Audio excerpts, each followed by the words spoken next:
আসসালামু আলাইকুম এভরিওয়ান। পিছুটান গল্পের 5 নম্বর পার্ট। তো চলো বেশি কথা না কইয়া গল্প শুরু করা যাক। আমি ফুলটা এগিয়ে দিতেই ম্যাডাম আমার ফুলটা নিলেন না। উনি চশমা খুলে আমার দিকে তাকিয়ে বলল, নাম কি তোমার? আমি বললাম, জি ম্যাডাম, আমার নাম রিফাত। ম্যাডাম বলল, অফিসে কাজ করো কতদিন ধরে? ম্যামের কথা শুনে ম্যানেজার এসে বলল, ম্যাডাম ও নতুন স্টাফদের লিডার আর 1 মাস হলো এখানে কাজ করে। ম্যাডাম ম্যানেজারকে বলল, তোমাকে বলছে আমি কিছু বলতে। ম্যামের কথা শুনে ম্যানেজার দূরে চলে গেল। আমি ফুলটা আবার এগিয়ে দিয়ে বললাম, ম্যাডাম ফুলটা। ম্যাডাম উল্টা আমাকে ধমক দিয়ে বলল, তোরে বলছি আমাকে ফুল দিতে। আমি সরি বলে দাঁড়িয়ে আছি। সবার নজর এখন আমার আর ম্যাডামের উপরে। ম্যাডাম যে আমার সাথে এমন ব্যবহার করবে এটা হয়তো কেউ ভাবতেও পারে নাই। ম্যাডাম পিয়নকে ডেকে একটা টিস্যু পেপার নিয়ে আসতে বলল। পিয়ন ম্যাডামের কথা মতো টিস্যু পেপার নিয়ে আসলো। ম্যাডাম টিস্যু পেপার হাতে নিয়ে নিচে ফেলে আমাকে বলল, আমার জুতোর উপর অনেক ময়লা হয়ে গেছে, নে এগুলো পরিষ্কার করে দে। ম্যাডামের কথা শুনে সবাই আমার দিকে তাকিয়ে আছে। সবাই এখন দেখতে চাইছে আমি এখন কি করি। কিন্তু ম্যাডাম যে আমার সাথে এমন কিছু করবে কারো আইডিয়া ছিল না। পরিস্থিতি সামাল দিতে রাধিকা এসে বলল, ম্যাডাম ও আমাদের অফিসে ভালো একটা পদে চাকরি করে, ও সবকিছু ভালো, আর ও এখন এইসব করবে কেন? এইসব করার জন্য তো পিয়ন আছে। ম্যাডাম রাধিকার দিকে তাকিয়ে বলল, তোমার বাবাকে আমি খুব ভালো করেই চিনি, আর তিনি কখনো আমার মুখের ওপর কথা বলবে না। এজন্য আমি তোমার সাথেও কিছু করতে চাইছি না। চুপচাপ দাঁড়িয়ে থাকো, নইলে এই একজনের জন্য সবার 12টা বাজাবো। ম্যাডামের কথা শুনে রাধিকা চুপ করে দাঁড়িয়ে গেল। ম্যাডাম এবার আমাকে ধমক দিয়ে বলল, তোরে আমি কি করতে বলছি তোর কানে যায় নাই?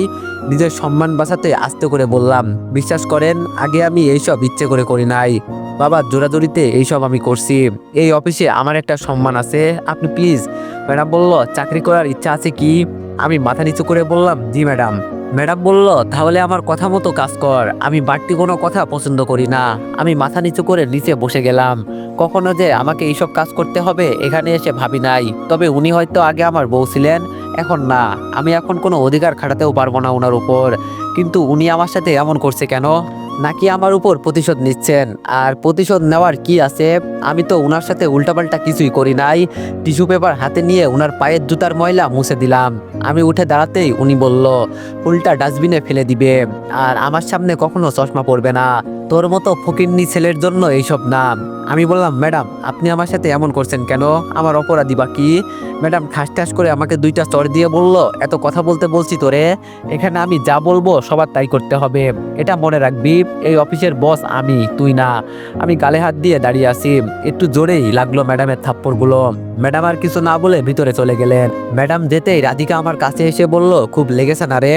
কিন্তু বাবা বলল, উনি এতটা ভালো, কারোর সাথে খারাপ ব্যবহার করে না, কিন্তু তোর সাথে কেন? আমি কিছু না বলে আমি আমার জায়গায় গিয়ে বসলাম। অনেকে এসে আমাকে প্রশ্ন করছে, কেন উনি আমার সাথে এমন ব্যবহার করলেন? নাকি উনি আমার পূর্ব পরিচিত? যেখানে অফিসের কারোর সাথে উনি বাজে ব্যবহার করে নাই, সেখানে কেন আমার সাথে এমন করলো? সবাই একই প্রশ্ন করছেন। আমি রাধিকাকে বললাম, সবাইকে বল যেতে, আমার মাথা ব্যথা করছে। রাধিকা সবাইকে চলে যেতে বলল। রাধিকার কথা শুনে সবাই চলে গেল। এবার রাধিকা আমার পাশে বসে বলল, ম্যাডামকে তুই চিনিস? আমি বললাম, ওনার নাম কি জানিস? রাধিকা বলল, ওনার নাম রিমি। কেন তুই জানিস না? মনে মনে বললাম, আমার বউয়ের নাম ছিল রিমি, আর আমি কিনা জানি না। হায় রে কি কপাল আমার। অবশ্য এখন আর তিনি আমার বউ না। রাধিকা আমার হাত ধরে বলল, আমি বাবার সাথে কথা বলবো। কেন উনি তোর সাথে এমন করলেন? আমি বললাম, উনি আমার কাছের কেউ একজন ছিলেন, তোরে বাসায় গিয়ে সবকিছু বলবো।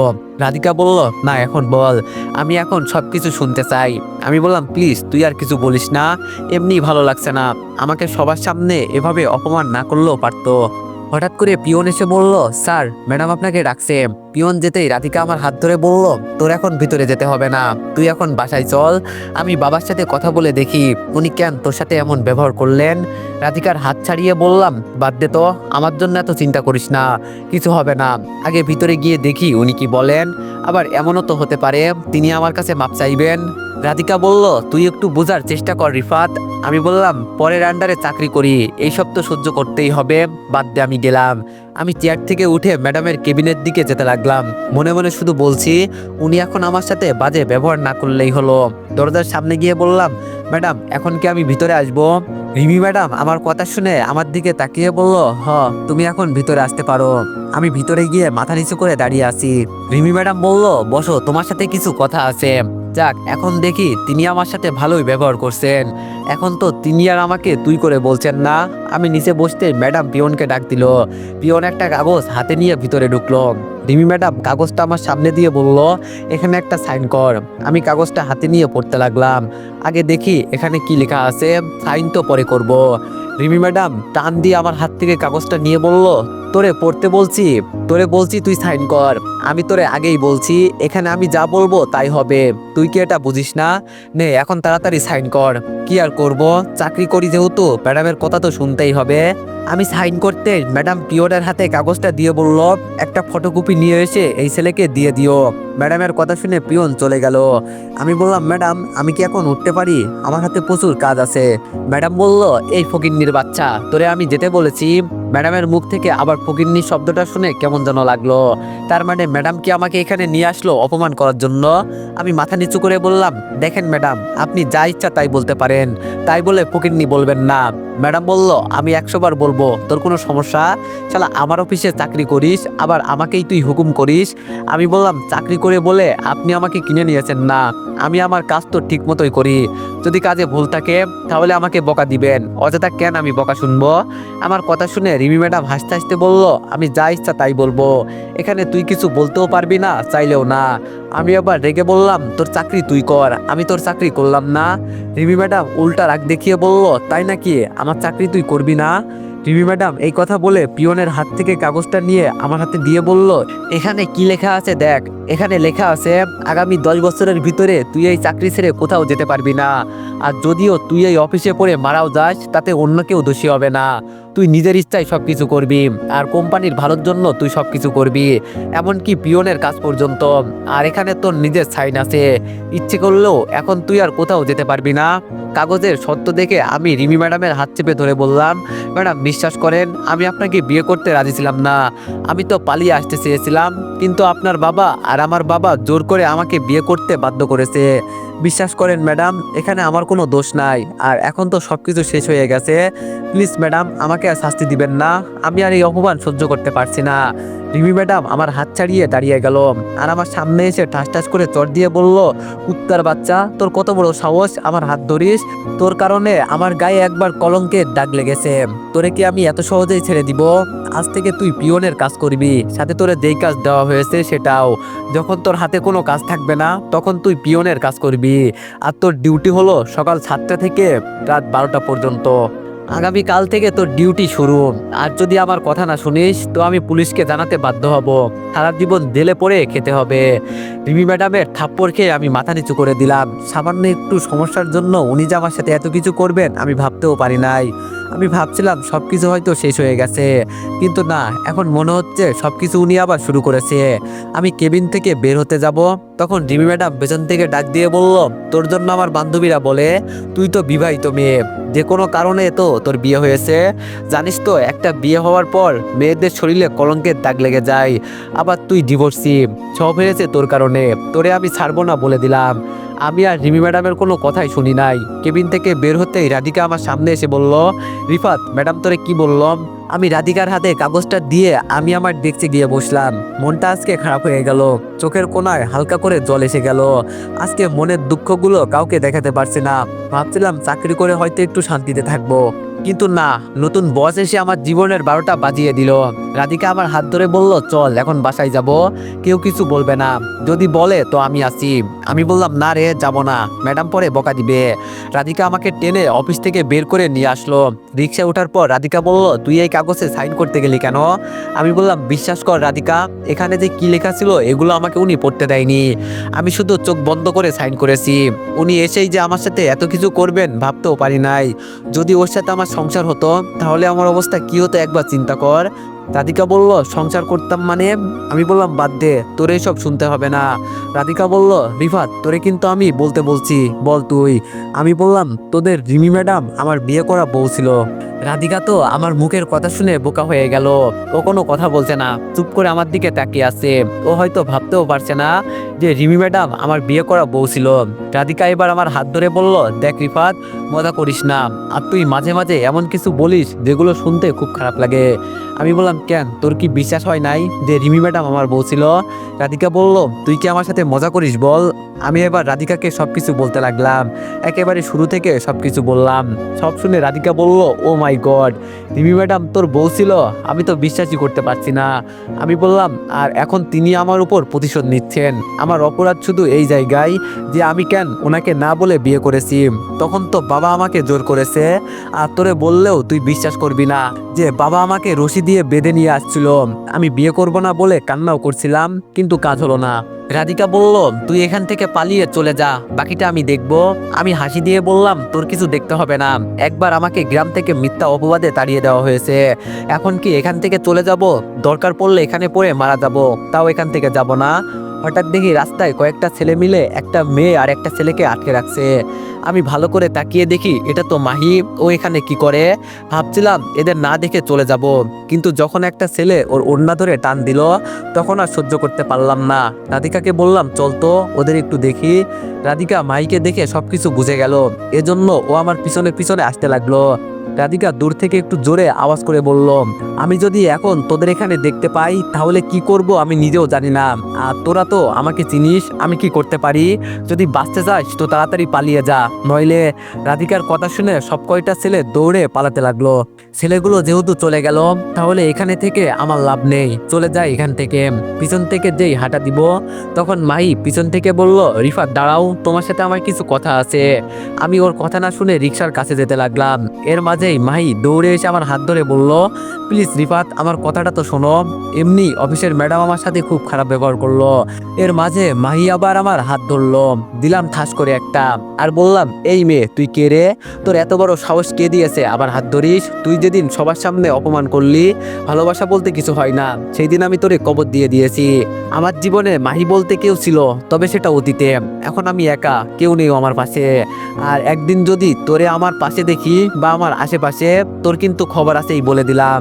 নষ্টা মেয়ে কোথাকার, তোদের মতো মেয়ের জন্য আজকে আমি গ্রাম ছাড়া। আমি আমার জীবন থাকতে তোরে কোনোদিন মাফ করব না, এই বলে দিলাম। আমি এই কথা বলে রিক্সায় উঠে গেলাম। ভাই দাঁড়িয়ে দাঁড়িয়ে কান্না করছে। কান্না করুক গা, তাতে আমার কি? সবকিছু করে আবার এখন নাটক করা হচ্ছে। রাধিকা আমার মাথায় হাত দিয়ে বলল, কি মাথা ঠান্ডা হয়েছে সাহেব? আমি বললাম, দেখ, ফালতু কথা একদম বলবি না, নইলে কিন্তু আমি তোর মাথা ফাটাবো বলে দিলাম। রাধিকা বলল, ওকে, কি এত কিছু বলা ঠিক হয়েছে? আমি বললাম, কি ঠিক আর কি ভুল আমাকে তোর শেখাতে হবে না, আমি সব কিছু বুঝি। রাধিকা বলল, রিমি ম্যাডামের রাগ কেন ওই মেয়ের উপর ঝাড়লি? আমি বললাম, এই মামা, রিক্সা থামান, আমি আর যাব না। রাধিকা বলল, ওলে আমার বাবুটা, এত রাগ কেন আপনার? একটু শান্ত হন। আমি বললাম, দেখ রাধিকা, ভালো হচ্ছে না কিন্তু। রাধিকা বলল, বাবু তুমি কি চকলেট খাবে? আমি বললাম, ধুর ছাতার মাথা, তোর বাসায় তুই যা, আমি যাবই না। রাধিকা বলল, রিফাত শান্ত হও বলছি। আমি বললাম, কি শান্ত হব তুই বল? আমি চাই শান্তিতে থাকতে, কিন্তু পারি না। মনে হয় সবাই শুধু আমাকে অপমান করতে আসে, আমি শান্তিতে থাকি এটা কেউ দেখতে পারে না। রাধিকা বলল, ধুর, এই নিয়ে মন খারাপ করা লাগে? আমি তোর পাশে আছি না, এত চিন্তা করিস না। রিক্সা থেকে নেমে বাসার ভিতরে চলে গেলাম। আর বাসায় গিয়ে শুনি আন্টি নাকি কয়েকদিনের জন্য আঙ্কেলের কাছে বেড়াতে চলে গেছে, কি জানি কোন দরকারে। মনে মনে শুধু বললাম, 3 বেলা ঠিক মতো খেতে পারলেই হলো। আর কে কোথায় গেলে এটা আমি দিয়ে কি করব? তবে যা একটু অনুমান করলাম যে এখানে হয়তো আর বেশি দিন থাকা যাবে না। রুমে গিয়ে ফ্রেশ হয়ে বিছানার উপর গিয়ে বসলাম। আর তখন রাধিকা এসে বলল, রিফাত, কাজ তো হয়ে গেছে। আমি বললাম, কি হয়েছে আবার? রাধিকা বলল, যেটা হবে ভাবি নাই সেটাই হয়েছে। আমি বললাম, কি হয়েছে বলবি তো? রাধিকা বলল, বাবা কল দিয়ে বলল আজ থেকে নাকি রিমি ম্যাডাম আমাদের বাসার নিচের রুমে থাকবে। রাধিকার কথা শুনে আমি মনে হলো আকাশ থেকে টুপকে পড়লাম। ও এইসব কি বলছে?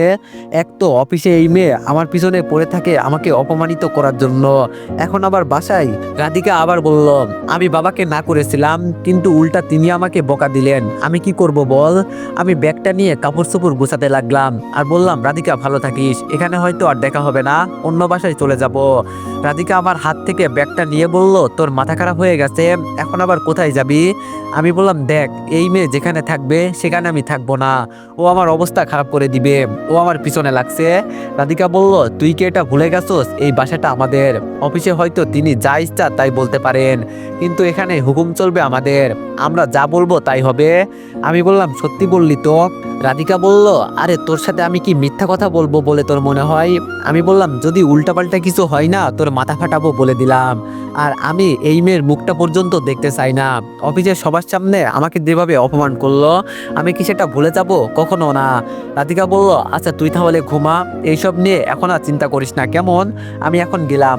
এই কথা বলে রাধিকা চলে গেল। কথাই আছে না, যেখানে বাঘের ভয় সেখানেই সন্ধ্যা হয়। আমার বেলায় ঠিক তাই হচ্ছে মনে হয়।